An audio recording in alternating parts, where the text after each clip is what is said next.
նայեք, պահանջների թվում նաև նշում են ոչ միայն սոցիալական, այսպես ասած, առաջնային հարցերը, այլև Արցախ հավաքական վերադարձի հարցի առաջմղումը։ Որքանով է իրատեսական այսօր օրինակ այդ մասին խոսել եւ որ պարագայում եք դա հնարավոր համարում։ Իհարկե Արցախ վերադարձի հարցը միշտ պետք է լինի որպես առաջնային հարց, դա չպիտի անտեսվի, դա չպիտի մղվի մոռացության, այդ հարցը պիտի պահվի այնքան, մինչև կան նոր իշխանություններ, որոնք վիճակի կլինեն այդ հարցը դնել միջազգային ատյաններում, պարտադրել հարևան երկրին, որը հարցը պետք է ոսկե վերադարձի ու անվտանգության երաշխիքները հաշվի առնելու։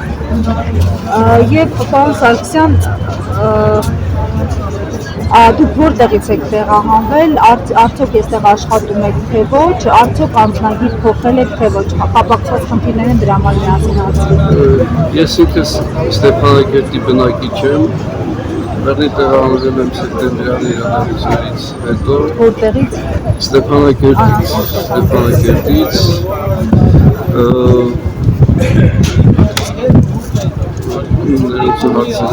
նորից հարմացնեք հարցը։ Եվ փոխել եք անձնագիր, եկել եք այստեղ։ Ես ինքս շատ ավանդապար մարդ եմ, իմ անձնագիրս թողել եմ նույնը, ես Արցախի հաշվառմամբ, չնայած ժամանակավոր հաշվառմամբ, բայց գտնում եմ, որ իմ անձնագրով ես նաև Հայաստանի Հանրապետության քաղաքացի եմ։ Աշխատանք գտել եք արդեն այդ անձնագրով նախկին այսպես ասած։ Ես ինքս ինքնազբաղ մարդ եմ, մասնագետ, նկարիչ եմ, ինքս աշխատատեղ չունեմ։ Ունեմ երբեմն ունեմ պատվեր, չեմ ունենում տենց առից գործում, բայց եթե մնամ իմ աշխատավարձի հույսին, առած